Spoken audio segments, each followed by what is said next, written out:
Hello everyone, this is Vicky Rajput. अब हम आ गए चैप्टर 4.2 में। चैप्टर 4.2 करने से पहले आप लोगों को चैप्टर 4.1 अच्छी तरह से क्लियर होना पड़ेगा। जिन बच्चों को क्लियर नहीं है, पीछे वाली सीरीज में जा सकता है, 4.1 की सीरीज में जा सकता है, वहाँ से 4.1 क्लियर कर सकते हैं। ठीक है, तो अब हम आ गए 4.2 में। 4.2 मेरे पास जैसे कि बुक है, इसमें सिंपल सा कह रहे हैं कि गुणनखंड विधि से निम्न द्विघात समीकरणों के मूल ज्ञात करने। तो हमें द्विघात समीकरण वाला जो फॉर्मूला होता है उसको फॉर्मूले से नहीं निकालना, गुणनखंड विधि से। कौन सी विधि से? गुणनखंड विधि से हमें सॉल्व करना। मतलब कि हमें बीच वाली संख्याओं को ऐसे दो भागों में तोड़ना होता है जिसको तोड़ने पे उसको जोड़ने घटाने पे तो वही संख्या है, और उसको आपस में गुणा करें तो पहली और लास्ट वाली संख्याओं के गुणनफल के बराबर आए। तो मैं जिस तरह से बोल रहा हूँ आपको शायद में भी समझ में नहीं है, इसलिए अपन जाते हैं सीधे क्वेश्चन पे। तो ये जितने भी इसमें जितने भी चैप्टर जितने भी क्वेश्चन है सभी गुणनखंड विधि से ही सॉल्व करना है। कौन सी विधि से? गुणनखंड विधि से। तो पहला क्वेश्चन है हमारा x² - 3x - 10 = 0। ये पहला हो गया हमारा पहला क्वेश्चन। मैंने आपको बोला गुणनखंड विधि में हम क्या करते हैं, जो हमारा फॉर्म होता है, ये फॉर्म होता है द्विघात समीकरण का ax² bx + c। ये फॉर्म होता है, मतलब कि x की घात 2 होती है, फिर एक घात होती है, फिर कोई कांस्टेंट राशि मतलब कि सामान्य राशि वाली संख्या होती है। तो इसी फॉर्म में हमारी संख्या होती है। तो इसको कैसे फैक्टर करते हैं? तो सिंपल तरीका बता देता हूँ कि बीच वाली संख्या को याद रखना, बीच वाली संख्या जो भी है, मतलब x वाला टर्म, कौन सा? x वाला, x² का नहीं, x वाला टर्म, मतलब कि x वाले बीच वाली संख्याओं को ऐसे दो भागों में तोड़ना है, कि उसको अगर मैं जोड़ूं या घटाऊं, जोड़ने या घटाने के बाद उसको बीच वाली संख्या आ जाए। इनको जोड़ूं या घटाऊं तो बीच वाली संख्या मेरे एज इट इज आ जाए, और उन संख्याओं को आपस में अगर मैं गुणा करूं, उनको आपस में अगर गुणा करता हूं तो x² का गुणांक और इसके गुणांक के बराबर आना चाहिए। मतलब कि पहली वाली संख्या और लास्ट वाली संख्या के गुणनफल के बराबर आना चाहिए। जैसे मैं यहाँ पे लेता हूँ, मैं इस bx को, ये जो b है, इसको ऐसे दो भागों में तोड़ूंगा कि इसका गुना आ जाए। भाई इसको और इसको गुणा करूँ तो ये b आ जाना चाहिए, कि इसको, ये जो b वाला है, इसको अगर मैं या तो b प्लस करूं या माइनस करूं, वो आपके ऊपर डिपेंड करता है। यहाँ पे बीच वाली संख्याओं को ऐसे दो भागों में तोड़ दो, या तो उसको जोड़ लो या घटा लो। तो जोड़ने घटाने पे जो भी संख्या आती है वो तो b आ जाए मेरा, और उसको गुणा करने पे a और c के गुणनफल के बराबर आए। आगे बात समझ। तो इस तरह से हम इसको सॉल्व करेंगे। तो यहाँ पे मैं आपको एग्जांपल दे रहा हूँ, पहला क्वेश्चन ये अभी ठीक है भाई। तो हम क्या करेंगे, बीच वाले जो बीच में मेरे पास है -3, मैं आपको प्रोसेस दिखा रहा हूँ। -3 मतलब कि इसको मैं जोड़ूं चाहे घटाऊं तो मेरे पास -3 आ जाएंगे। अब आपको ऐसी कोई दो संख्या लेनी है, जिसको मैं जोड़ूं या घटाऊं -3 आ जाए। तो आप कहोगे सर ऐसे करते हैं, -4 ले लो और +1 ले लो। -4 करूंगा +1 करूंगा तो -3 आ जाएगा, ऑब्वियसली आ जाएगा। लेकिन मैंने क्या कहा, जो भी संख्या लोगे उसको आपस में गुणा भी करो, तो 4 को 1 से गुणा कर दे तो 4 आएगा, वो भी किसका? माइनस का। तो जो संख्या मैं उसको आपस में गुणा करता हूं, तो ये जो गुणा है, अगर मैं इसको -4 गुणा में 1 करता हूं तो आता है -4। इसको -4 गुणा आने के बाद ये जो गुणा करूंगा तो ये गुणा मेरे पहली और आखिरी गुणा के बराबर आना चाहिए। मतलब पहली, इसके आगे कुछ नहीं है तो मतलब 1, और यहाँ पे क्या है 10, मतलब कि 1 गुणा में -10 बराबर -10। मतलब कि गुणा करने पे आपके पास -10 आना चाहिए और जोड़ने घटाने पे -3 आनी चाहिए। ऐसी कोई दो संख्या हमको लेनी है। आगे बस समझ में। तो ऐसी कौन सी दो संख्या? 4 में से 4 एकम 4 आ जाएगा। हम क्या करेंगे भाई, 6 लेता हूँ और 3 लेता हूँ, -6 +3 करते हैं तो 6 × 18 आएगा, वो भी किसका आएगा? माइनस का। तो इस तरह से आपको कैलकुलेशन करके देखनी है। तो अब हम कितना लेते हैं, 4 लिया तो कम हो गया, 6 लिया तो ज़्यादा हो गया। तो अब हम बचा हमारे पास क्या? -5 और +2। तो इस तरह से आप कैलकुलेशन करके देख सकते हो। अब -5 में से +2 गया तो कितना बचेगा? -3। 5 में से 2 गया, 5 दूनी 10, वो भी किसका? माइनस का। आगे बस। तो इस तरह से आप लोग कैलकुलेशन करके देखोगे कि कौन सी संख्या आएगी, और फिर हमें कुछ नहीं करना, हमें बस खाली उस संख्या की जगह पे बस वो संख्या लिख देनी है। ठीक है भाई। जैसे मैंने यहाँ पे किया, -3 है, -3 की जगह जो पहली संख्या वो एज इट इज, बाद वाली संख्या वो भी एज इट इज। ठीक है भाई। तो -3 की जगह मैंने ले लिया -5x और +3x। ठीक है भाई, -5x +3x। भाई 5 में से 3 घटा दो कितना आएगा? 2, वो भी 2 किसका आएगा? माइनस का आएगा। फिर माइनस है, -10 है 10। बाकी चीज को हमें किसी को भी नहीं छेड़ना है, बाकी किसी भी चीजों को नहीं छेड़ना है बिल्कुल भी। आ रही है बात समझ में? मुझे बस खाली बीच वाली संख्या को तोड़ना था, तो बीच वाली संख्या को तोड़ा। अब हमें चेक करना है कि गुणा करने पे 5 तो यह 15 आ रहा है। अच्छा 5 में से 3 घटाएंगे तो 2 आएगा भाई, यहाँ पे आ जाएगा 2। 5 में से 2 घटाएंगे तो कितना आएगा 3, वो भी किसका माइनस का। ठीक है, तो 5 2, तो 5 में से 2 घटाएंगे माइनस से 3 आ जाएगा। और इनको आपस में गुना करता हूँ तो 5 दूनी 10, वो भी 10 किसका आएगा माइनस का आएगा। और इसको गुना करता हूँ तो भी मेरा माइनस का 10 आता है, मतलब कि यह वाली संख्या मेरी बिल्कुल सही है। आगे बात समझ में। अब इसके बाद ये तो क्या फर्स्ट स्टेप, इसके बाद क्या करना है, 2 संख्या अलग ले लो, ये 2 संख्या अलग ले लो, 2 संख्याएं अलग लेंगे। अब इन 2 संख्या 4 संख्या हो गई, 1 2 3 4, तो 2 अलग कर दिया, 2 अलग कर दिया। अब शुरू के 2 में क्या क्या चीजें कॉमन आती है वो ले लेंगे, इधर की 2 संख्या में क्या क्या चीजें कॉमन आती है वो ले लेंगे। आगे बात समझ में। तो यहाँ पे देखो इसमें x इसमें भी है और x इसमें भी है, तो हम क्या करते हैं x कॉमन ले लेते हैं। भाई x की 2 है, मतलब x 2 बार गुना हो रहा है, x गुना x, तो x की 2 तो इसमें हो गई और 1x इसमें है ही, मतलब x की 2 तो 1x इसमें है, 1x इसमें, तो x कॉमन आ जाएगा। तो जो चीज कॉमन है उसको सीधा बाहर निकाल लेंगे, या फिर आप ऐसा कह सकते हो कि जिस चीज से सब में भाग जा रहा हो वो तुम्हारा कॉमन आ जाएगा। भाई x में इसमें भाग जा रहा है, x में इसमें भाग जा रहा है, तो x मेरा कॉमन आ गया। अब जो चीज कॉमन आ जाती है उसको उस संख्या में से भाग दे दो। इस x का इसमें भाग दे देता हूँ तो x की पावर 2 है, तो कितने x बचेगा 1x, तो यहाँ पे आ जाएगा 1x, माइनस से माइनस, इस x का इसमें भाग दूंगा तो x से x कट गया, बचा क्या -5, तो यहाँ पे आ जाएगा 5, माइनस मैंने ऑलरेडी लिख रखा है। उसी तरह भी आ जाओ यहाँ पे 2x है और ये 10 है, इन दोनों में से कौन सी संख्या जो कॉमन है, बस सिंपल सी बात है, 2 से भाग ये भी जा रहा है और 2 से भाग ये भी जा रहा है, तो हम क्या कॉमन लेंगे 2, प्लस है तो प्लस का 2, प्लस का 2 कॉमन ले लिया। अब जो भी चीज कॉमन लेंगे, मैंने आपको पहले बता चुका, जो भी चीज कॉमन लेंगे उसको सभी में भाग देंगे, तो मैं इसमें भी भाग दूंगा और इसमें भी भाग दूंगा, तो 2 का इस 2x में भाग दे दिया तो कितना आ जाएगा x, माइनस है माइनस 2 का 10 में भाग दे दिया, 2 पंजे 10 बराबर 0। आगे बात समझ। तो इस तरह से हमें गुणनखंड करना होता है। अब उसके बाद कुछ थोड़ा सा एक स्टेप और बचा, एक संख्या ये अलग हो गई, एक संख्या भाई एक पूरी संख्या बन गई और ये भी एक पूरी संख्या बन गई। अब इन दोनों में क्या कॉमन है, इन दोनों में क्या कॉमन है भाई, x माइनस 5 इसमें भी है, x माइनस 5 इसमें भी, तो जोन सी चीज कॉमन हो उसको बाहर निकाल दो। जैसे कि मैंने यहाँ बताया था, इनमें x कॉमन था तो हमने x बाहर ले लिया, यहाँ पे 2 दोनों से भाग जा रहा था तो मैंने 2 ले लिया। अब यहाँ पे x माइनस 5 इसमें भी है और x माइनस 5 इसमें भी, तो हम फाइनली किसको कॉमन ले लेते हैं, x माइनस 5 को। मैंने क्या किया, x माइनस 5 को बाहर ले लिया। अब मैंने आपको साफ साफ बता रखा कि जो भी चीज कॉमन लो उसको सभी में भाग दे दो, तो x माइनस 5 में कॉमन लेता तो अब x माइनस 5 का इसमें भी भाग दो और x माइनस 5 का इसमें भी भाग दो, तो ऑटोमेटिक कट जाएगा। तो x माइनस 5 का इसमें भाग देता हूँ तो इससे ये कट गया, बचा क्या x, यहाँ पे आ जाएगा x, प्लस से प्लस इसका इसमें भाग दे दिया तो ये कट गया पूरा पूरा, बचा क्या 2 2 बराबर 0। That is the answer. Answer नहीं है ये, तो हमने गुणनखंड किया है अभी। क्या किया है, गुणनखंड। अब इसको थोड़ा सा सही कर देते हैं, इसको सॉल्व कर लेते हैं। एक बार अगर मैं ये संख्या लेता हूँ तो ये इधर गुणा में उधर जाएगा तो क्या हो जाएगा, भाग हो जाएगा, और 0 से भाग करेंगे तो कितना आ जाएगा 0। तो अब इसी तरह आपको एक बार ये संख्या लेनी है और एक बार ये संख्या लेनी है। एक बार मैं ये लेता हूँ तो हो गया मेरे पास x माइनस 5 बराबर 0, तो x बराबर ये माइनस का 5 है, x minus 5 sorry x minus 5 लूंगा, इस वाली संख्या को इधर भेजेंगे तो क्या हो जाएगा 0, तो x माइनस 5 हो गया बराबर 0। अब यहाँ पे x को इधर ही रख लेते हैं और अंगणित को एक तरफ भेज देते हैं। माइनस का 5 है, उधर जाएगा तो पक्षांतर करें तो किसका हो जाएगा प्लस का 5, एक मान ये आ गया। हमने एक बार इसको लिया, अब क्या करेंगे इसको लेके देखेंगे। अब हम इसका मान निकालेंगे तो x प्लस 2 बराबर, इसको इधर रखता हूँ तो ये गुणा में उधर जाएगा तो क्या हो जाएगा भाग में, तो x ये हो जाएगा हमारा 0, 2 प्लस का उधर जाएगा तो क्या हो जाएगा माइनस का, तो x बराबर माइनस का 2। That is the answer. ये हमारे फाइनली मूल हो गया 5 और माइनस का 2, 5 और माइनस का 2। तो मूल का मतलब यही होता है कि इस मूल का मान x का 5 डाल दूं या x की जगह पे माइनस 2 डाल दूं, x की जगह पे 5 डाल दूं या x की जगह माइनस 2 डाल दूं, इस समीकरण में इसका मान डालते ही पूरी समीकरण 0 हो जाएगी। आगे बात समझ में, ठीक है। तो इस तरह से हम गुणनखंड विधि से इसका गुणनखंड निकालते हैं। अब जिन बच्चों को क्वेश्चन उतारना है वीडियो पॉज करो और क्वेश्चन को उतार लो, ठीक है। अब यहाँ पे 1, 3 और 4 क्वेश्चन मैंने लिख रखे हैं, टोटल क्वेश्चन आपको दे रखे हैं 5 क्वेश्चन में से भाई पहला क्वेश्चन तो आपको मैंने समझा दिया बिल्कुल इजी है, दूसरा question same as it is है, तीसरा देखने में आपको टफ लग रहा है लेकिन है इजी। तरीका यही रखेंगे, तरीका सेम यही रखेंगे, बिल्कुल इजी से इजी।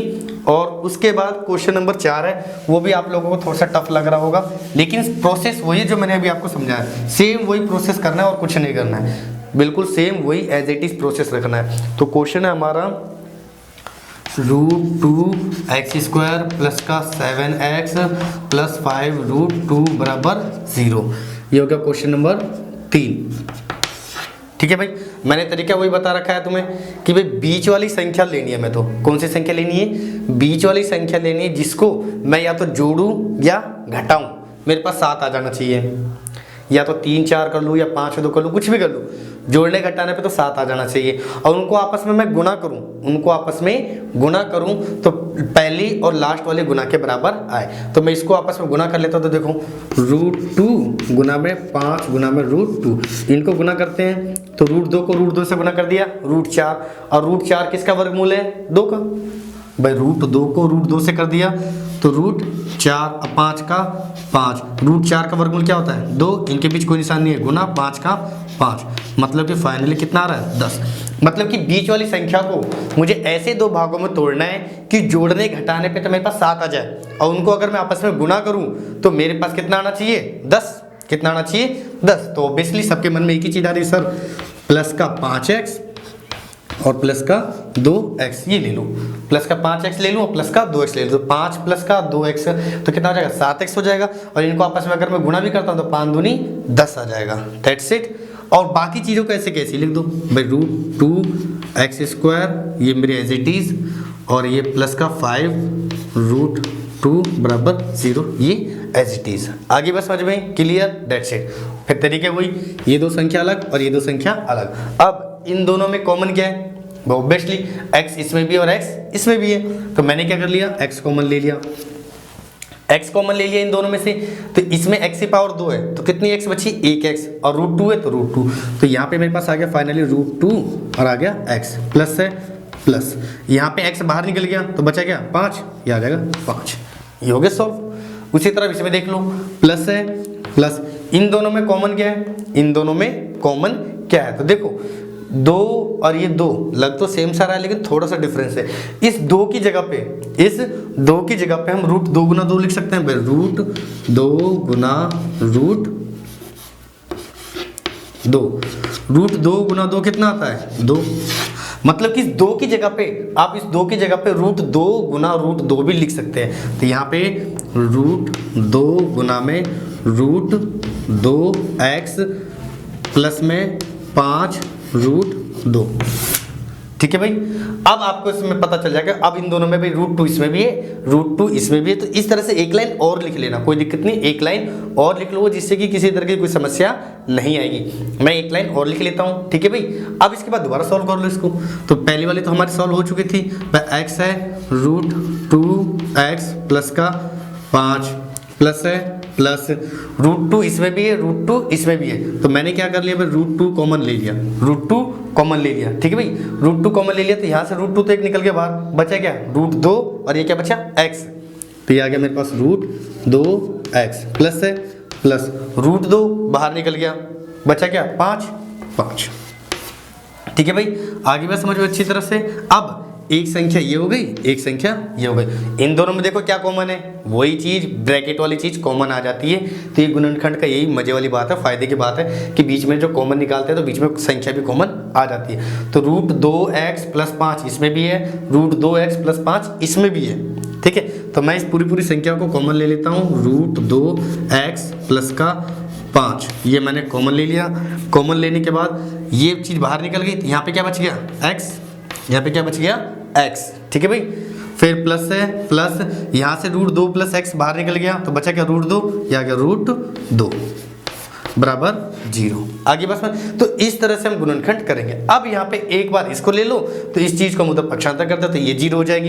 एक बार हम इसको लेंगे तो ये संख्या उधर 0 हो जाएगी। तो एक बार मैं इसको लेता हूँ तो √2x प्लस 5 बराबर 0 कैसे होगी? मैंने आपको बता दिया भाई, ये इसके साथ गुना हो रहा है, उधर जाएगा तो क्या होगा? भाग होगा, मतलब इसके साथ भाग करेंगे तो भाग करने पे 0 से संख्या से भाग करेंगे तो कितना आ जाएगा? ये प्लस का 5 है, उधर जाएगा तो क्या हो जाएगा? माइनस का 5। फिर उसके साथ ये √2x है, तो √2 गुना में उधर जाएगा तो क्या हो जाएगा? रूट भाग में हो जाएगा। क्या हो जाएगा भाई? भाग में। तो ये आ गया √2, ये आ गया हमारे पास एक मान। अब मैं एक बार मैंने इसको ले लिया, अब हम क्या करेंगे? एक बार इसको लेंगे। तो एक बार मैं इसको लेता हूँ तो x प्लस रूट 2 बराबर 0, रूट 2 प्लस का उधर जाएगा तो किसका हो जाएगा माइनस का, तो x बराबर माइनस का root 2, that is the answer. तो इस तरह से हम मूल निकालते हैं गुणनखंड विधि द्वारा, सिंपल सा, सब में वही तरीका सिंपल सा। अब आपको ये थोड़ा सा टफ लग रहा होगा, इसको भी अपन सोल्व करते हैं। अगर अब ये किसी बच्चों को क्वेश्चन उतारना है तो वीडियो पॉज करो, स्क्रीनशॉट ले लो, आपको अच्छे तरह से पूरा कुछ वीडियो दिख रहा होगा, ठीक है भाई। अब हम करेंगे क्वेश्चन नंबर 4। क्वेश्चन नंबर 4 थोड़ा सा आपको बट्टे में लग रहा है, इस वजह से थोड़ा सा आपको दिक्कत सी आ रही होगी, पर टेंशन ना लो, वो भी बिल्कुल ईजी, जैसे हमने ये प्रोसेस से किया था सेम वो भी इसी प्रोसेस से करेंगे। और किसी बच्चे को क्वेश्चन बीच में कंफ्यूज हो जाते हैं तो वीडियो पॉज करके थोड़ा सा पीछे चले जाया करो, जिससे कि आपको क्वेश्चन और अच्छे तरह से समझ में आ जाएगा।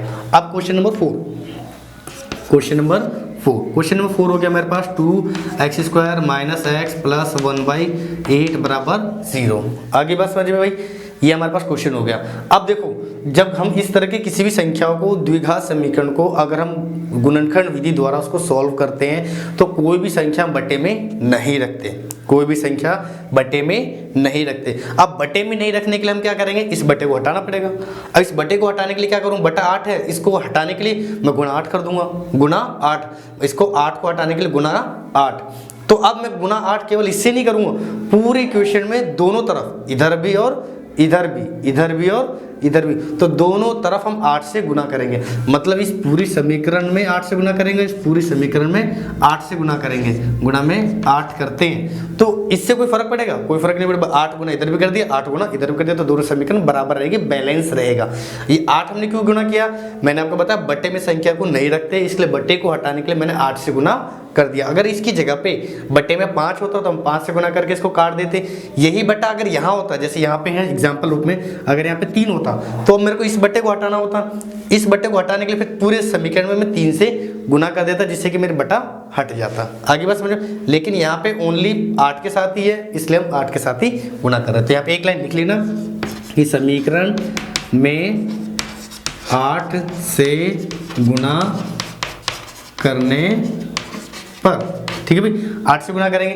तो अब 8 से मैं क्या करूं, इसके साथ ब्रैकेट के साथ गुना होता है कोई भी चीज़, तो मैंने आपको पहले भी समझा रखा है, वो पूरी इक्वेशन में गुना होगा। मतलब 8 इसके साथ भी, 8 इसके साथ भी और 8 इसके साथ भी, इसके साथ गुना करता हूं तो 8 दूनी 16x², इसके साथ करेंगे तो माइनस का 8x, प्लस है प्लस 1/8 है, 8 से 8 कट जाएगा, और इधर 0 को 8 से गुना करो तो क्या आ जाएगा 0, क्या आ जाएगा भाई 0। तो एक लाइन और लिख लेते हैं, 16x² माइनस 8x प्लस 1 बराबर 0। ये आ गया हमारा समीकरण। और जैसे मैं पहले बताया था, समीकरण सेम वही, बीच वाली संख्या को 2 भागों में तोड़ो, बीच वाली संख्याओं को 2 भागों में तोड़ो, या तो जोड़ने घटाने पे मेरे पास 8 आ जाए, और उनको आपस में अगर मैं गुना करता हूँ तो मेरे पास क्वेश्चन 16 गुना में 1 करता हूँ तो 16 कम 16 आ जाना चाहिए, ठीक है भाई।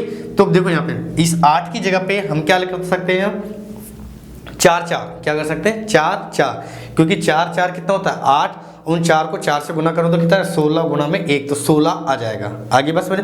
तो इस तरह से आपको अपना सेंस लगाना, अपना यूज करना है सेंस का, सेंस ऑफ ह्यूमर का, कि बीच वाली संख्या को कैसे फैक्टर करें।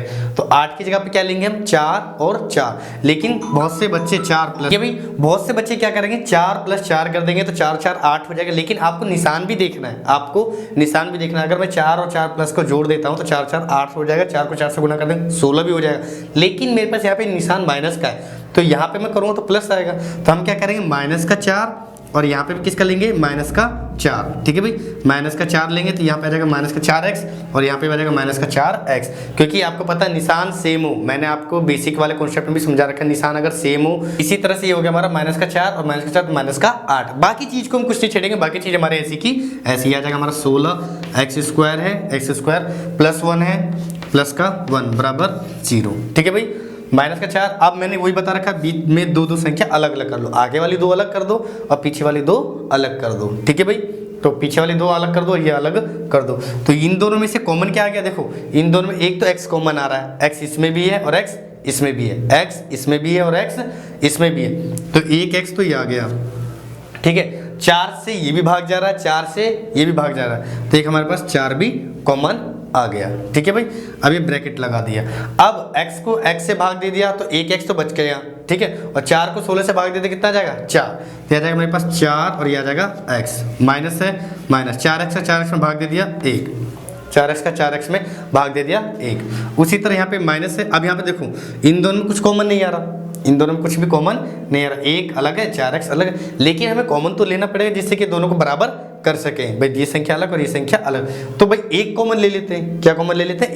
एक से ये भी भाग चला जाएगा, एक से ये भी भाग चला जाएगा। अब आ जाते हैं निशान कि मेरे को इसके बराबर करना है, इसके बराबर करना है। तो यहाँ पे माइनस का अगर मैं एक डायरेक्ट लेता हूँ तो यहाँ पे माइनस का निशान है तो माइनस भी रखना पड़ेगा, जब जाके निशान ये माइनस का होगा। आ रही है बस मेरे को क्या है, बीच में माइनस की संख्या निकालनी है। तो अगर मैं प्लस का एक कॉमन ले लेता हूँ, प्लस का एक कॉमन ले लेता हूँ तो यहाँ पे 4x आ जाएगा, वो भी किसका? माइनस का। और एक कॉमन ले लो तो यहाँ पे आ जाएगा माइनस का 4x प्लस 1, लेकिन मेरे को इस ब्रैकेट के बराबर रखना है जिससे कि अगली लाइन में ये ब्रैकेट भी बराबर कॉमन में आ जाए। इसलिए हम क्या रखेंगे? माइनस का 1। ठीक है भाई, माइनस 1 कॉमन ले लिया तो माइनस से माइनस भाग चला गया, कट गया।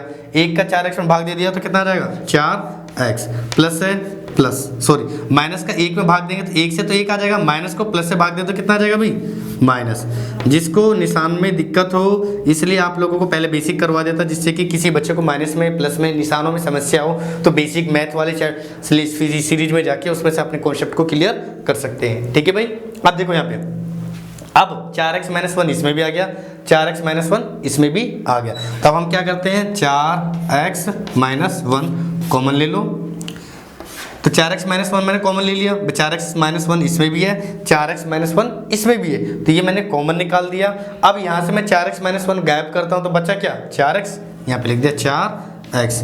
इसमें से 4x - 1 बाहर निकालता हूँ तो बचा क्या? -1, यहाँ पे जाएगा माइनस का 1 बराबर 0। ठीक है भाई, अब उसी तरह एक बार हम ये लेंगे और एक बार ये लेंगे। तो एक बार मैं ये लेता हूँ तो यह आ जाएगा मेरे पास 4x - 1 बराबर 0। मान किसका निकालना है? x का, तो यहाँ पे बचेगा 4x, ये माइनस का 1 है, उधर जाएगा तो किसका हो जाएगा? प्लस का 1।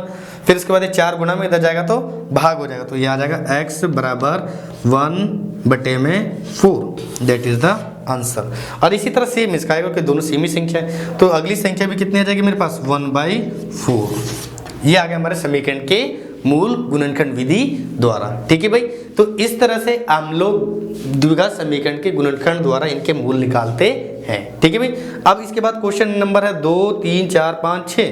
तो क्वेश्चन नंबर 2 क्या कह रहा है? कह रहा है कि उदाहरण में दी गई संख्याओं, उदाहरण 1 में, उदाहरण 1 कहाँ है भाई? ये रहा। उदाहरण 1 में दी गई 2 संख्या दे रखी है, दोनों संख्याओं के समीकरण बना के उसको सॉल्व करना है, समीकरण बना के उसको सॉल्व करना है। तो इन दोनों के तो समीकरण बना के इसमें दे ही रखे, सॉल्व कर ही रखा है। ठीक है, तो ये तो आप लोग नकल मारी लोग हैं, लेकिन हमें क्वेश्चन पे ध्यान देना है। तो क्वेश्चन पे मैं यहाँ पे क्वेश्चन नंबर 3 और क्वेश्चन नंबर 5 थोड़ा टफ सा लग रहा है, इसलिए क्वेश्चन नंबर 3 और क्वेश्चन नंबर 5 समझा दे रहा हूँ। क्वेश्चन नंबर 4 और क्वेश्चन नंबर 6 आप लोगों को खुद करना है। अगर क्वेश्चन नहीं आते हैं समझ में, मुझे कमेंट करा करो, जिससे कि मैं उसको दोबारा रिपीट करके उसको दोबारा से उसको बना दूंगा। ठीक है ना। अब क्वेश्चन नंबर 3 और क्वेश्चन नंबर 5, इन दोनों क्वेश्चंस में पहले तो आपको समीकरण बनानी है, पहले आप लोगों को समीकरण बनानी, समीकरण बनी हुई नहीं है, पहले हम समीकरण बनाएंगे, फिर उसको जैसे हमने अभी ये सॉल्व किया ना गुणनखंड विधि द्वारा, फिर हम उसको गुणनखंड विधि द्वारा उसको हल करेंगे। आगे बात समझ में भाई? ठीक है। अब क्वेश्चन नंबर 3 क्या कह रहा है? कह रहा है ऐसी 2 संख्याएं ज्ञात कीजिए जिनका योग 27 है, गुणनफल 182 है। ठीक है भाई, ऐसी कोई 2 संख्या जिसका योग कितना है? 27। तो भाई माना पहली संख्या कितनी है भाई? मैंने एक संख्या तो मान ली x, कितनी मान ली? x। तो दूसरी संख्या कितनी हो जाएगी भाई? दूसरी संख्या बताओ। माना पहली संख्या मैंने x मान ली, दूसरी संख्या बतानी है, तो दूसरी संख्या क्या होगी? उसने हमें बताया कि दोनों संख्या को जोड़ 27 है। मैं आपसे कहता हूं कि भाई राम और श्याम, इन दोनों के पास मिला के 50 रुपए हैं, दोनों के पास टोटल पैसे हैं 50 रुपए। अब मैं आपसे कहता हूं कि राम के पास 20 रुपए हैं, तो ऑब्वियसली श्याम के पास कितने बचेंगे? 30 रुपए। आपने कैसे निकाला भाई? 50 में से 20 हटा दिया तो 30 रुपए उसके पास होने चाहिए। तो उसी तरह से यहाँ पे है, उसने 2 संख्या का योग 27 बताया, तो मैंने एक का तो x बता दिया, तो दूसरी संख्या कितनी हो जाएगी भाई? दूसरी संख्या 27 में से हम x को घटा देंगे, तो दूसरी संख्या हो गई मेरे पास 27 - x, ये होगी मेरे पास दूसरी संख्या। तो इस तरह से हमने दूसरी संख्या निकाल ली। ठीक है भाई। उसके बाद क्या कह रहा है? उसके बाद कह रहा है कि और इनका गुणनफल, मतलब कि पहली संख्या और दूसरी संख्या को अगर मैं गुणा करूं तो गुणा करने पे कितना आएगा? 182। अब हम यहाँ पर सीधा प्रश्नानुसार लिख लेते हैं। प्रश्नानुसार मतलब कि प्रश्न के अनुसार। कि पहली संख्या को दूसरी संख्या से गुना कर देंगे तो कितना आ जाना चाहिए, 182। That's it. ये मेरी पहली संख्या है, ये मेरी दूसरी संख्या है। पहली संख्या को दूसरी संख्या से गुना कर देता हूं तो कितना आ जाएगा, 182। That's it. अब इसको हम सॉल्व कर लेंगे। सॉल्व करो। अब ब्रैकेट के बाहर x है तो मैंने पहले बता रखा है, ब्रैकेट के बाहर कोई संख्या उसके साथ कोई गुना नहीं हो तो कोई भी संख्या नहीं होता तो क्या होता है, गुना होता है। अब हम इसके साथ गुना करेंगे तो x को इसके साथ भी गुना करेंगे और इसके साथ भी करेंगे। तो इसके साथ कर दिया तो कितना आ जाएगा भाई, 27x। फिर इसके साथ कर दिया तो माइनस, प्लस को माइनस से कर दिया माइनस, x को x से कर दिया तो x²। अब ये प्लस का 182 है, प्लस का 182 है। इसको इधर लाता हूं तो किसका हो जाएगा, माइनस का 182 बराबर 0। That's it. आगे बात समझ में। अब x² को आगे लिख लेते हैं। घात वाली संख्या है तो घात वाली संख्या पहले लिखते हैं, फिर उसके बाद कम घात वाली, फिर सबसे कम वाली, फिर इस तरह। ठीक है भाई, आगे बात समझ में। तो अब मैंने क्या कह रखा है, बीच वाली संख्याओं को ऐसे दो भागों में तोड़ो कि उसको गुणा करने पे तो 27 आ जाए, मतलब जोड़ने घटाने पे 27 आ जाए, और उनको अगर मैं आपस में गुणा करता हूं तो पहली और आखिरी वाले गुना के बराबर आए। मतलब कि -182 को इस माइनस से गुणा करता हूं तो मतलब गुणा करने पे 182 आना चाहिए। कितना आना चाहिए, 182। और इस माइनस को इस माइनस से गुना करें तो क्या आ जाएगा, प्लस। मतलब कि प्लस का 182 आना चाहिए। 27 को जोड़ूं चाहे मैं घटाऊं। अब लगाओ दिमाग। 27 है, 27 को पहले दो भागों में कर लो तो ये आ गया मेरे पास 14 और 13। ऐसे करके देखते हैं तो 14 को 13 से कर दो तो 14 13 27 हो गया। गुना करके देख लो।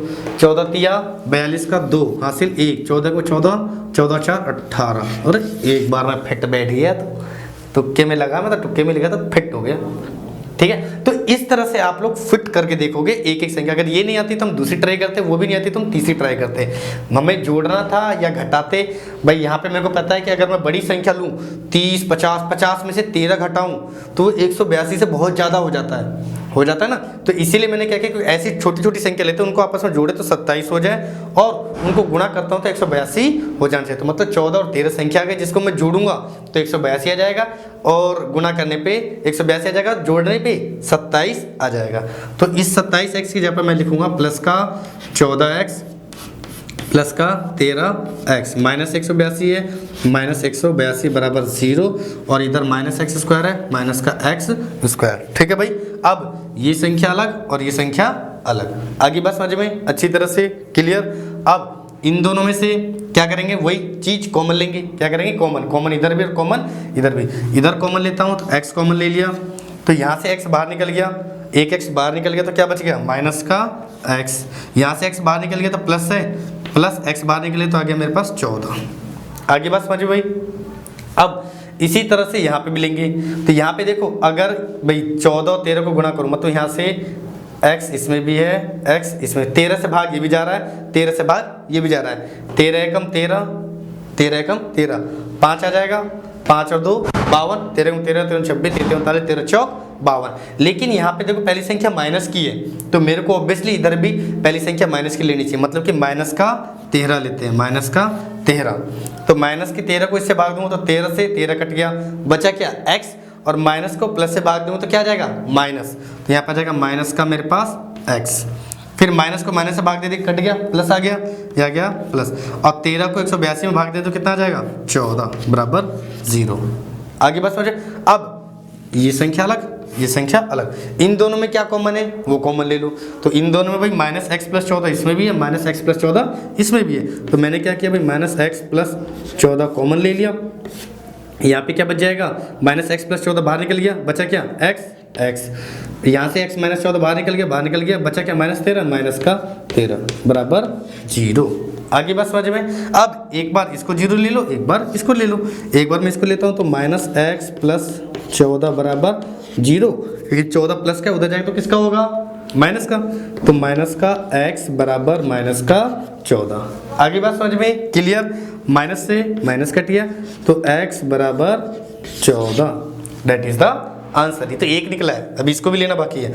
उसी तरह एक और लेता हूं मैं तो x माइनस 13 बराबर 0, माइनस का 13 उधर जाएगा तो प्लस का हो जाएगा तो x बराबर 13।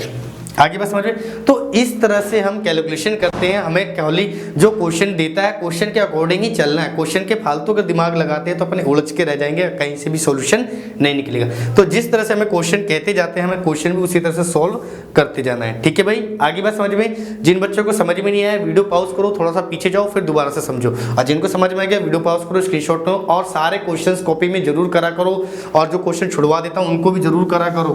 बहुत से बच्चे बस खाली वीडियो रजाई में बैठे बैठे देख लेते हैं लेकिन क्वेश्चन करते नहीं है, फिर जाके स्कूल में पिटते हैं मेरे से, ठीक है ना। तो उस चीज़ का थोड़ा सा ध्यान रखो भाई, पढ़ना जरूरी है, पढ़ना बहुत ही जरूरी है, ठीक है भाई। अब हम आ जाते हैं क्वेश्चन नंबर 5 पे।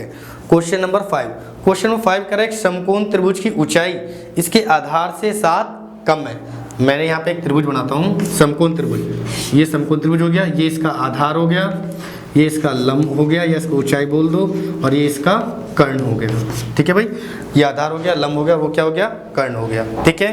अब क्या कह रहा है ये मेरे से, कह रहा है कि समकोण त्रिभुज की जो ऊंचाई है, जो ये ऊंचाई है, इसके आधार से, इसका जितना भी आधार होगा उससे कितना कम है, 7 सेंटीमीटर कम है। मतलब आधार का मान नहीं पता, मैं ऊंचाई तो पता चल जाएगी कि भाई जितना आधार होगा उससे 7 सेंटीमीटर कम होगा। तो भाई हम क्या करें, मान लेंगे आधार x, तो ऊंचाई कितनी हो जाएगी, ऊंचाई हो जाएगी भाई सिंपल सा, भाई x में से -7, ये मेरे पास ऊंचाई हो जाएगी। आगे बस समझ में। और कर्ण का मान दे रखा है, कर्ण है 13, कर्ण कितना है 13, ये कर्ण है मेरे पास 13 सेंटीमीटर, ठीक है भाई। मतलब मेरे पास आधार आ गई, ऊंचाई आ गई, कर्ण आ गई।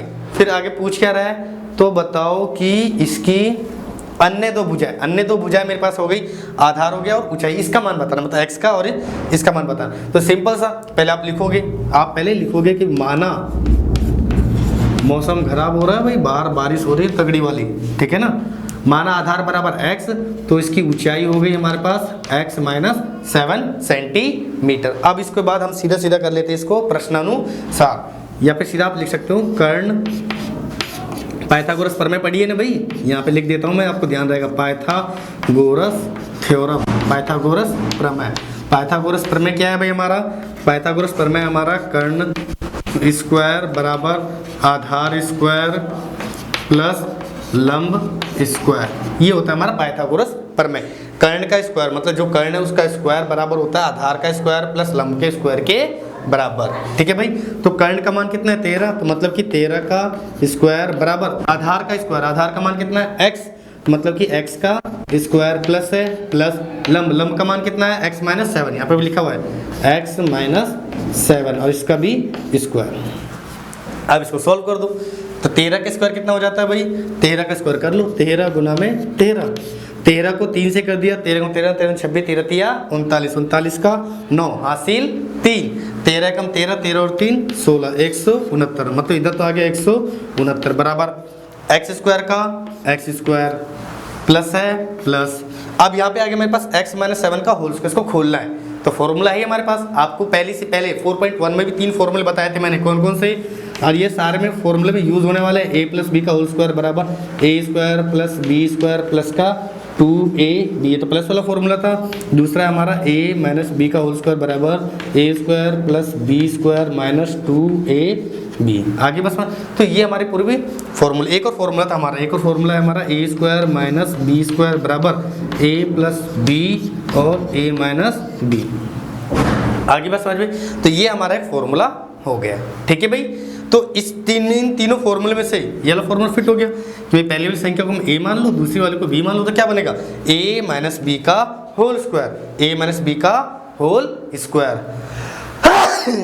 सॉरी, ठीक है भाई, a - b का होल स्क्वायर। तो a - b का होल स्क्वायर क्या होता है, a square plus b square minus 2ab, तो a स्क्वायर a की जगह पे कितना है x, तो यहाँ पर आ जाएगा x का स्क्वायर प्लस b स्क्वायर है, b स्क्वायर का मान कितना है 7, तो 7 का स्क्वायर, फिर माइनस है -2 है 2 इंटू a का मान कितना है x और b का मान कितना है 7, ठीक है भाई, दैट्स इट 2ab। अब इसको सॉल्व कर देंगे, तो ये क्या एक्स स्क्वायर, एक ये रहा और एक ये रहा, तो एक और एक कितना हो गया 2 एक्स स्क्वायर, 7 का स्क्वायर कर दिया तो 49 और 7 दूनी 14, तो माइनस का 14x। देखो अब ये प्लस का है इसको भी हम इधर ही ले आते हैं, इसको भी इधर ले आते हैं, जिससे हम सॉल्व करेंगे। तो यहाँ पे कुछ नहीं बचा, 0। ये प्लस का 169 है तो क्या जाएगा 169 माइनस का हो जाएगा, दैट्स इट। ठीक है, अब ऊंची घात वाली, फिर उससे नीचे घात वाली, और फिर अंगणित संख्या। सॉल्व कर लो थोड़ा सा और इसको। ये हो गया मेरे पास 2x² माइनस का 14x। ठीक है भाई, फिर ये प्लस का 49 है और ये 169 माइनस का है, ये माइनस का और ये प्लस का। निशान अलग अलग है, और जब निशान अलग अलग तो क्या करते हैं, घटा देते हैं। निशान अलग अलग हो तो घटा देते हैं। तो 169 में से 49 घटाएंगे तो 9 में से 9 गया 0, 6 में से 4 गया 2, 1 में से 0 गया 1, माइनस की संख्या बड़ी है तो माइनस की, और ये बराबर 0। ये मेरे पास संख्या आ गई। ठीक है भाई, अब इस संख्याओं को हम सॉल्व करेंगे। तो यहाँ पे मेरे पास बीच में संख्या है 14x। कितना है भाई 14x। इसको थोड़ा सा और छोटा कर देता हूँ जिससे और अच्छे से समझ जाएंगे। इसको और छोटा कर देता हूँ, या फिर रहने दो, सही है कोई बात नहीं।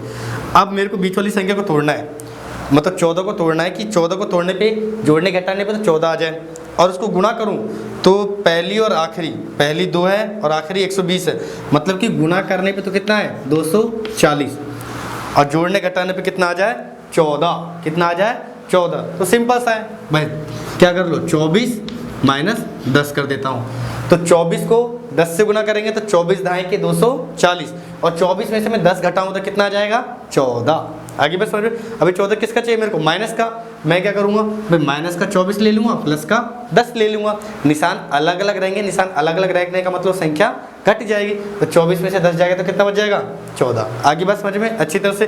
तो यहाँ पे थोड़ा सा स्पेस कम बच रहा है तो हम करते हैं यहीं पे, है ना, क्योंकि फिर नीचे पट्टी आ जाती है एडवर्टाइजमेंट हब की, तो इसलिए हम इसको यहाँ सॉल्व करेंगे। 2x² माइनस का 14x माइनस 120 बराबर 0। ठीक है भाई, अब इस 14 की जगह पर मैं कितना ले रहा हूँ, माइनस का 24x प्लस का 10x, ये माइनस 120 एज इट इज़, और 2x² एज इट इज़। ठीक है भाई, आगे बात समझ में। अब ये संख्या अलग और ये संख्या अलग, 120 ही। कितना है भाई 120। अब देखो x इसमें भी है, x इसमें भी है, x इसमें भी है, और x इसमें भी है, और 2 से ये भी भाग जा रहा है, 2 से ये भी भाग जा रहा है। तो हम सीधे सीधा कॉमन ले लेंगे, क्या 2x। क्या कॉमन ले लेंगे 2x। अब इस 2 को इससे भाग दे दिए तो 2 से 2 कट गया, x की पावर 1 और x की पावर 2 है, तो कितनी पावर आ जाएगी x की 1 आ जाएगी। माइनस है, माइनस 2 का 24 में भाग दे दिए तो कितना आ जाएगा 12, यह आ जाएगा 12। x से x कट गया, कुछ नहीं बचा, यह आ गया x माइनस 12। फिर अब आ जाते हैं इधर, प्लस है, प्लस 10 से भाग ये भी जा रहा है, 10 से भाग ये भी जा रहा है, तो यहाँ पे मैं 10 कॉमन ले लेता हूँ। चलो में हमने कॉमन लेते हैं, तो कॉमन लेने के बाद ये क्या बचा, यहाँ पे 10 से भाग दे दिया, 10 से 10 कट गया, बचा क्या x माइनस है, माइनस x 10 का 120 में भाग दे दिया तो कितना आ जाएगा 12। आगे बात समझ में। अब ये संख्या अलग और ये संख्या अलग, और इन दोनों में क्या कॉमन है, x माइनस 12 इसमें भी और x माइनस 12 इसमें भी है, तो x माइनस 12 कॉमन ले लेते हैं। तो x माइनस 12 हमने कॉमन ले लिया, तो बचा क्या यहाँ पे 2x, यहाँ पे बच गया 2x, फिर प्लस है, प्लस x माइनस 12 इससे बाहर निकल गया, कॉमन ले लिया तुमने, तो यहाँ पे क्या बच गया प्लस का 10 बराबर 0। आगे बस समझ में। अब इन दोनों में से कोई एक संख्या, एक बार इधर इसको ले लो, एक बार इसको ले लो, एक बार मैं इसको लेता हूँ, तो यहाँ पे आ गया x माइनस 12 बराबर 0। तो x बराबर, ये माइनस का 12 उधर जाए तो किसका हो जाएगा प्लस का 12। आगे बात समझो भाई अच्छी तरह से।